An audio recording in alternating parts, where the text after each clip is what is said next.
Berlatar di negaranya BTS yaitu Korea, film diawali dengan memperlihatkan sebuah insiden pembunuhan terhadap seseorang pengendara yang ada di jalan lalu lintas di sana.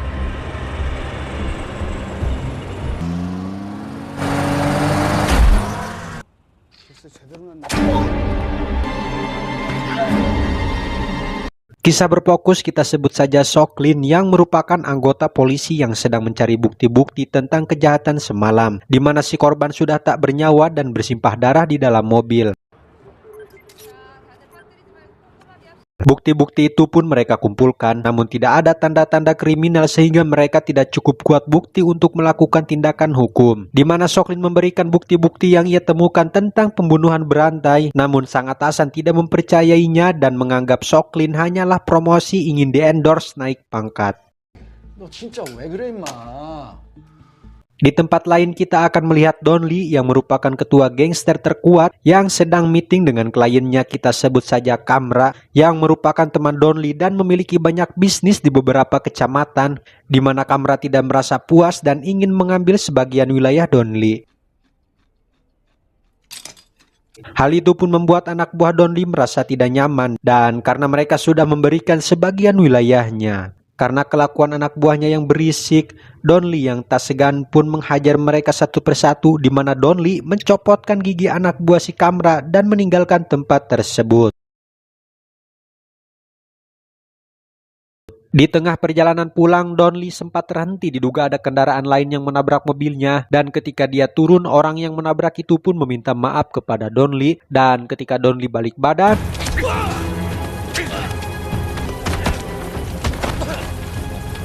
karena Don Lee melakukan perlawanan dan lagi pula Don Lee terlalu kuat buat orang misterius tadi, sehingga Don Lee membalikkan keadaan yang membuat orang itu kabur dengan menabrak Don Lee sampai terjungkir.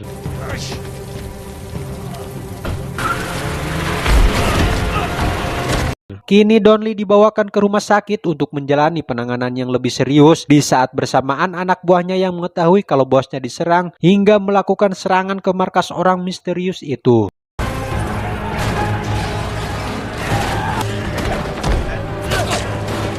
Sialnya, orang yang dicari berhasil melarikan diri dengan melompati jendela. Saat dia beristirahat itulah ada seorang pria yang sedang membawa baterai senter yang tak berdosa dan dihabisinya.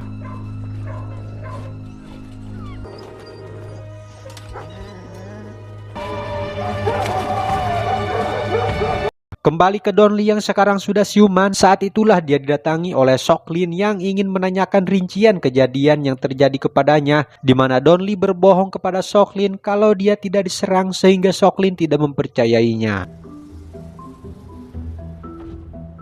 Kemudian Soklin pergi ke garasi mobil untuk mencari mobil Don Lee untuk diselidiki, di mana ia menemukan goresan yang berada di bemper belakang mobil, kemudian memotretnya sebagai barang bukti. Malam harinya Soklin menemui atasannya lagi untuk mempercayainya agar menyelesaikan kasus yang sedang terjadi karena dia yakin bahwa kalau ini merupakan pembunuhan berantai. Namun atasannya bilang itu hanya omong kosongnya saja. 나가.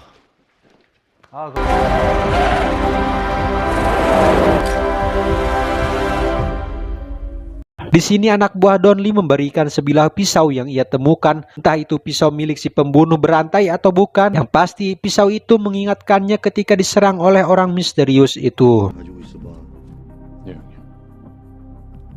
Don Lee yang sudah tahu pelaku pembunuhan berantai kemudian menghubungi Soklin dan mengajaknya bekerja sama dan saling berbagi informasi, lalu memperlihatkan sketsa wajah yang sudah digambar oleh Don Lee.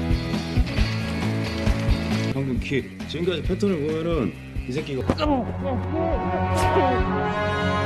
Siang harinya para anggota kepolisian tengah menyelidiki kasus kematian si Kamra. Diduga pelakunya dilakukan oleh orang yang sama dan bukti jelas ini merupakan pembunuhan berantai. Sehingga Soklin yang beranggapan kalau pelakunya adalah Don Lee tiba-tiba langsung menyerenteng menghajar si Don Lee ini. 내가 죽였다. Kasus pembunuhan itu pun viral dan FYP di berbagai berita hingga masuk ke dalam koran. Sampai-sampai berita itu terdengar kepada si Asep. Meskipun si Asep merupakan pelaku pembunuhan berantai, namun kematian si Kamra, Asep tidak mengaku hal tersebut. Sebagai teman, Donli melayat ke pemakamannya si Kamra, di mana di dalam sudah banyak anggota-anggota gangster maupun para pembisnis kolong merat. Di situ kita melihat si Asep yang menghampiri si asisten si Kamra dan memberikan sejuet kertas yang bertuliskan bahwa seseorang telah menggunakan pisaunya untuk membunuh si Kamra sambil menatap Donli.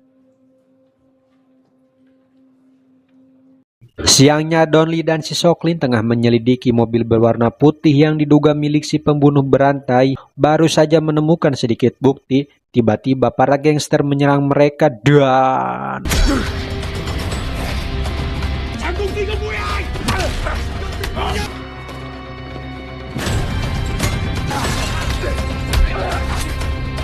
Entah dari mana dan suruhan siapa para gangster menyerang mereka. Yang pasti itu suruhan si asistennya si Kamra untuk membalaskan kematian bos mereka kepada mereka. Semua gangster dihabisi oleh Donli, di mana si Soklin mencoba menyadarkan si bos yang sudah tertusuk, namun dia sudah koid. Di mana Donli menyuruh Soklin untuk pergi dan biarkan Om Donli untuk membereskannya.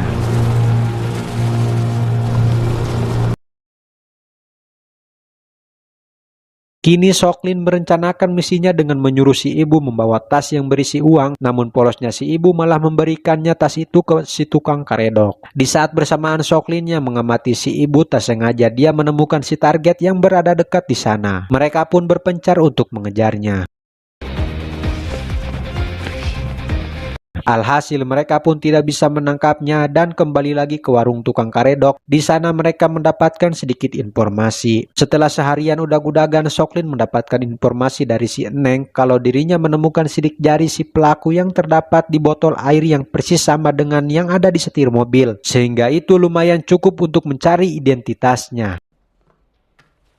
좀 이상한 지문이 나왔어. 어디 간단 말은 없었어요? 아니 지방 건설 현장에 내려가면 한 달포씩. Singkat cerita, Soklin masuk ke kediaman si pelaku, yang mana di sana tak sengaja menemukan foto si Asep bersama istri dan kedua anaknya. Dengan menyamakan sketsa yang dibuat Donli, kini semakin yakin bahwa Asep adalah pelakunya. Di tempat lain, Donli sedang mencabok-cabok rekan bisnisnya karena si rekannya tersebut terus mengoceh tentang kematian si Kamra, sehingga itu membuat si Donli kesal kepadanya. Tak lama kemudian, Soklin meng-SMS-kan sebuah rekaman si pelaku kepada Donli, yang mana saat Donli mendengarnya mengingatkan dia dengan suara orang yang telah menikamnya. Donli dan Soklin pun melakukan rapat untuk menangkap si Asep, di mana salah satu anggota gangster dan polisi bertengkar, sehingga itu membuat Soklin kesal dan menganggap mereka tidak dewasa di saat mereka di pihak yang sama. 병신되는 거야 이 새끼들아! 새끼를 무조건 잡는다. Semua gangster pun dikerahkan untuk mencari si Asep dengan mencari ke semua titik wilayah maupun ke tempat jualan cireng. Pagi harinya, Donli yang berada di pinggir jalan dan di sampingnya ada perempuan cantik yang masih sekolah. Si cantik tersebut batuk akibat asap bako dari si Donli. Kemudian Donli mematikan bakonya tersebut dan memberikan payungnya kepada si cantik agar tidak kehujanan. 공부 열심히 해. Tak lama kemudian datang si Soklin yang berkata kepada si cantik kalau Donli ini merupakan gangster, dan si cantik pun malah menjawab kalau Soklin terlihat seperti gangster daripada si bapak Donli ini. 씨가 더 깡패 같으신데요? Kemudian si cantik pun menaiki bus. Malamnya gangster dan polisi pun makan bersama, di mana si Soklin terharu atas bergabungnya mereka. Tak lama kemudian berita di TV menayangkan pembunuhan terhadap remaja sekolah yang saat melakukan perjalanannya pulang, yang identitasnya merupakan remaja putri, sehingga Donli merasa yakin kalau itu adalah si cantik yang ia temui di waktu pagi. 같은 개인적 원인보다는 성폭행이나 Donli dan anggotanya pun langsung bergerak mencari ke semua tempat. Di saat itu Donli dan Soklin sedang mengintai salah satu mobil dan terjadilah kejar-kejaran.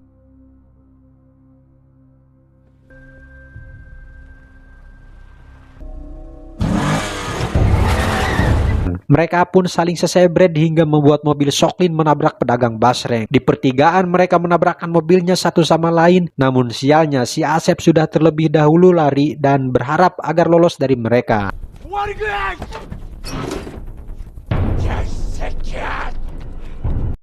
Mereka pun berpencar dengan melewati gang, namun nasib sedih yang dialami pengawal Donli, di mana dia dihajar habis oleh si Asep yang membuatnya tewas. Donli yang semakin marah pun mencari ke suatu tempat pengecasan, lalu kemudian menemukannya di suatu ruangan dan menghajarnya tanpa tetegeu.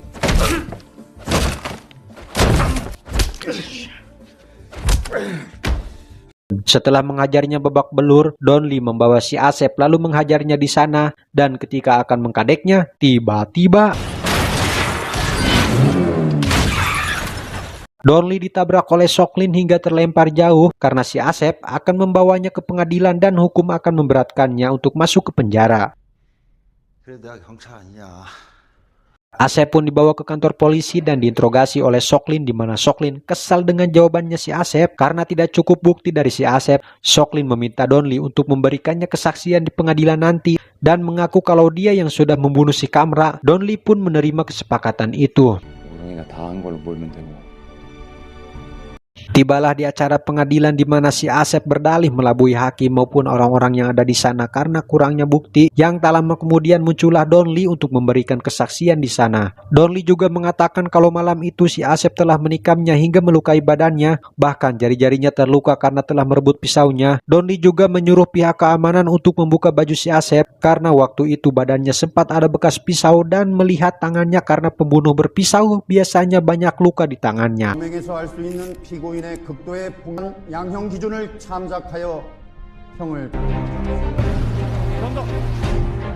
Setelah kasus itu dipecahkan, terlihat Soklin yang sedang mendapatkan penghormatan dan naik jabatan sebagai supir angkot, sementara Donli dibawa oleh para polisi untuk ditahan bersama anak buahnya sampai-sampai mereka selalu sungkem terhadap bosnya. Di sana juga ada si Asep yang satu tahanan bersama Donli, yang mana ternyata ini adalah sebagian dari rencananya dan si Soklin. Jika ia dipenjara, dia diizinkan sarang si Asep agar dia bisa menghajarnya di sana.